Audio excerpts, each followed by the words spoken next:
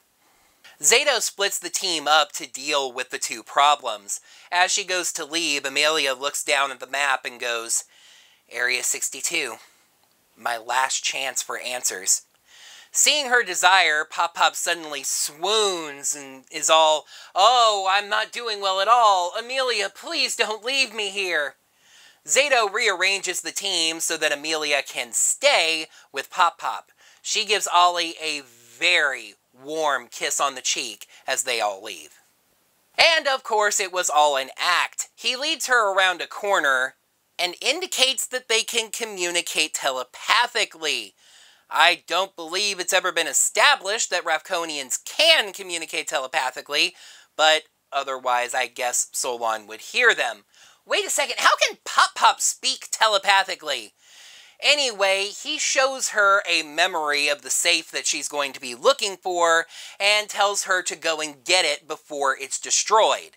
But the area is radioactive, so make sure to take his radiation suit. She thanks him for everything and leaves. The Rangers fly in on Wreckmate in a very visually impressive but otherwise kind of boring partial Zord fight. Meanwhile, Amelia arrives outside Area 62, not detecting any radiation. She teleports inside the fence and heads to the door, still not detecting any radiation. Inside, as she wanders around, she catches the arm of the suit on something and it tears. She checks again, and there's still no radiation. She's had enough at this point, taking the radiation suit off and declaring that either someone was wrong about the radiation or this has been a massive cover-up. I started to complain about how potentially stupid that could be, and then I stopped. See if you can figure out why.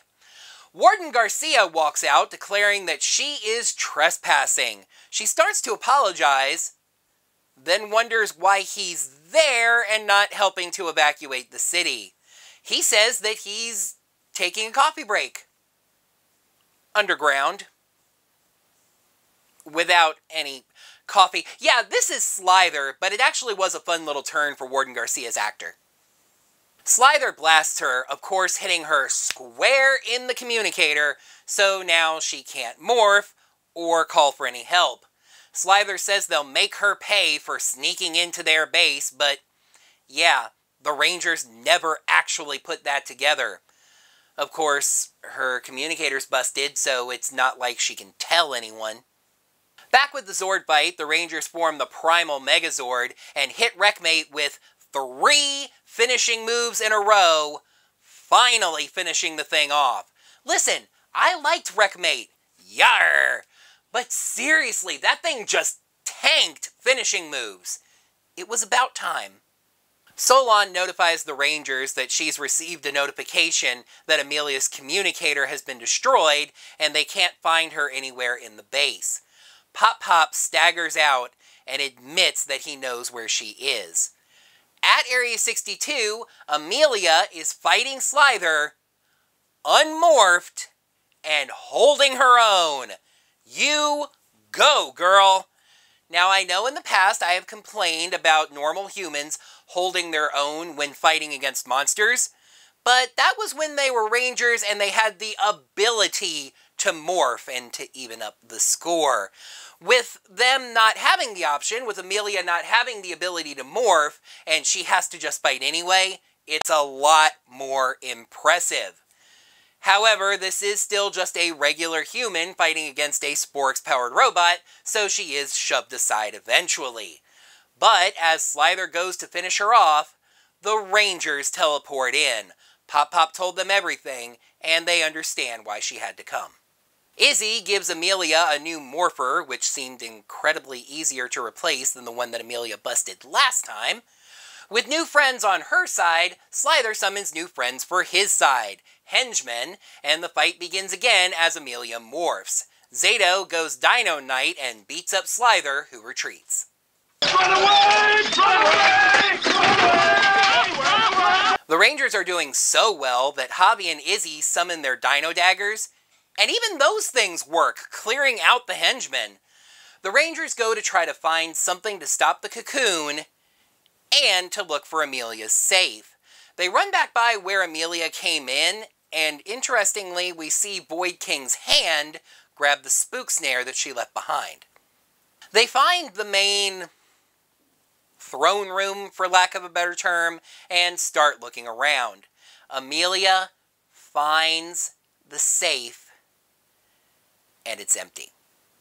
They comfort her, but then Void King springs his trap.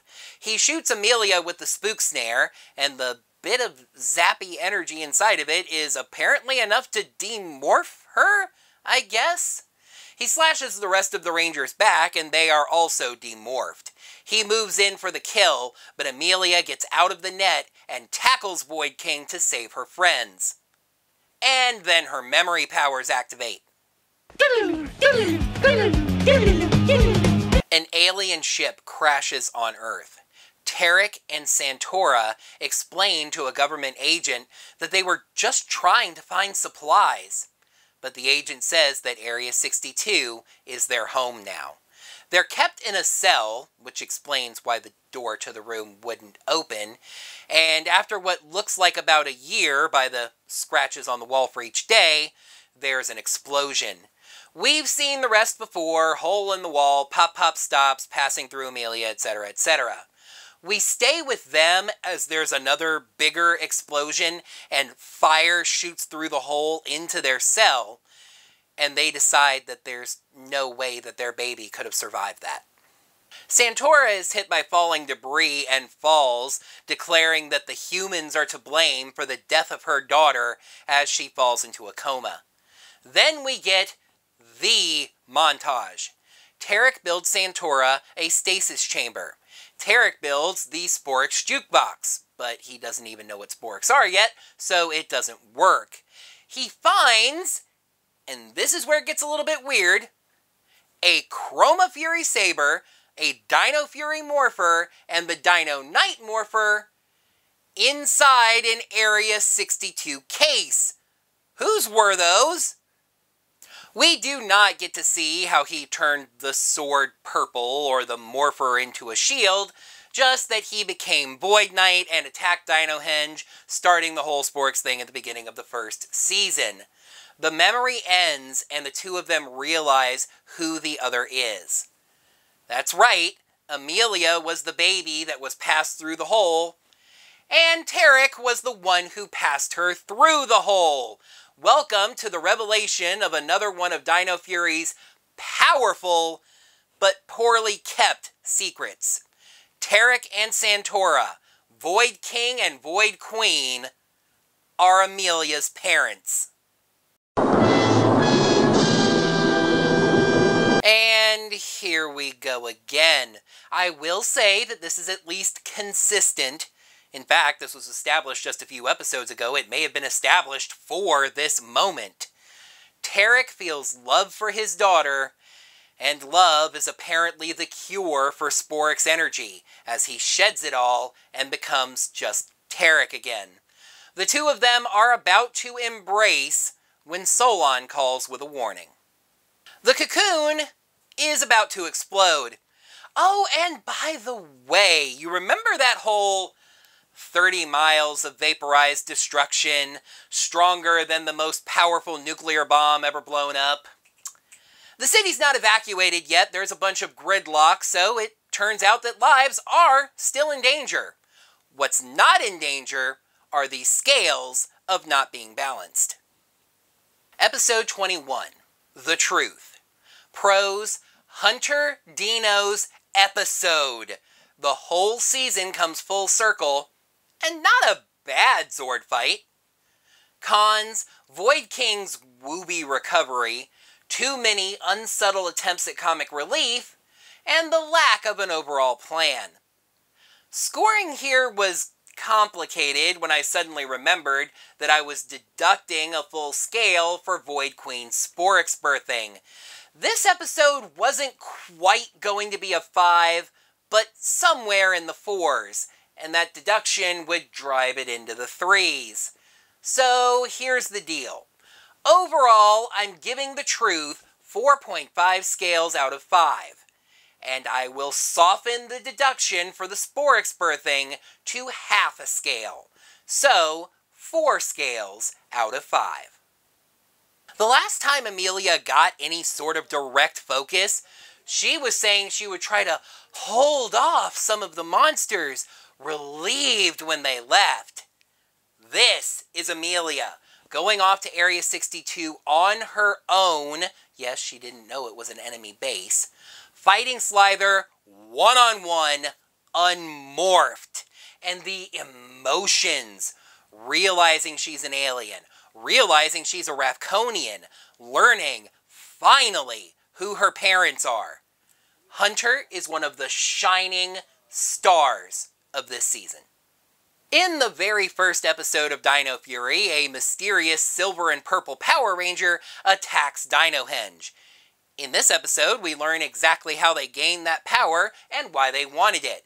We learn who Santora really is and why she hates the humans so much, what happened with the incident where Amelia's parents were lost. Serialized storytelling. It's always so nice to see it tie back together.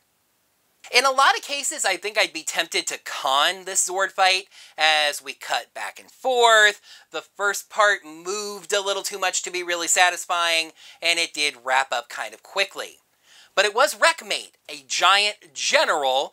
The Primal Megazord looks really cool, and they did need to do 3 finishing moves, one of which was a straight-up rider kick, by the way, to finish the deal. That's the power of love. Dino Fury has not been a very magical season. There's some pseudoscience, some kind of stretched ideas, etc., but we're not dealing with Mystic Force here. So it seems kind of out of line with the storyline that they've established when one of the main villains is redeemed from evil by the power of love. Don't get me wrong. That is a valid story element, and in the right kind of story, I think it can be incredibly satisfying. It just doesn't work in this story, this one that's mostly worshipped science. I had to think a little bit about this one, but I really do think it's the case. Izzy is cracking jokes when asking how bad this situation could get. Javi has a line about popping the cocoon so it goes and even at what may have been her most shining moment, Jane gets to read the line, "Now turn card over," as part of her announcement about something very serious and almost ruining that excellent moment. It was just like through this entire episode you could feel standards and practices or Hasbro or somebody screaming, "Please put in some jokes so the kids aren't scared to death." In the first season, Void Knight was gathering the power of the Sporix to try to bring his wife back. Yes, at the very end, he switched over to Morphin Grid energy for that idea, but he had a plan. The villains have not had a plan this season. Now, that might be because Lord Zed stepped into things in the middle and was the plan for a little while, but the villains haven't really been building up towards anything. Not until the whole drill plan to steal the Sporix, but that's final arc stuff. Another really strong episode as we move towards the finale. I know it might have seemed a little bit harsh for me to remove points for the whole Void Queen birthing Sporix out of her dress thing, but I really did find that squicky and a touch over the line. I am honestly surprised that they got away with doing that. But overall, I just found myself once again wishing that Power Rangers could always be this. An epic tale of superheroes trying to save the world from evil, and not Javi trying to win a music contest, or Amelia struggling to run a journalism outlet. And finally, here we are. A point I honestly spent a good amount of time thinking I would never actually reach. 43 down, 1 to go. And we've got no worries about a Christmas episode special here, the technicalities of the story finale versus the actual finale. Let's take a peek at the 44th episode of Power Rangers Dino Fury, the 22nd episode of Dino Fury Second Era, the finale, the Nemesis. In order to defeat their biggest challenge, the Rangers must make a great sacrifice. I'm on board. That's going to do it for another Power Rangers Dino Fury Second Era episode review. Thank you, heroes, so much, as always, for watching. Now that the video's done, you can let me know what you thought of this episode, as well as my review of it, down in the comments below. While you're down there, make sure you smack that thumbs up button to let me know that you enjoyed this video. And if you're interested in supporting my channel financially in a way that is not Patreon or Ko-fi, make sure to Google OrangeRangerVideos Teespring, and you can check out my Teespring store and get some awesome shirts like this one right here. Until next time, heroes, may the power protect you. Alright, now let's figure out this video game recording issue. It has never been established that Rafcon... Now I'm going to have like 5 bloopers on the same take just to make up for lost time. I don't think it's ever been established that Rafconians can communicate telepathically.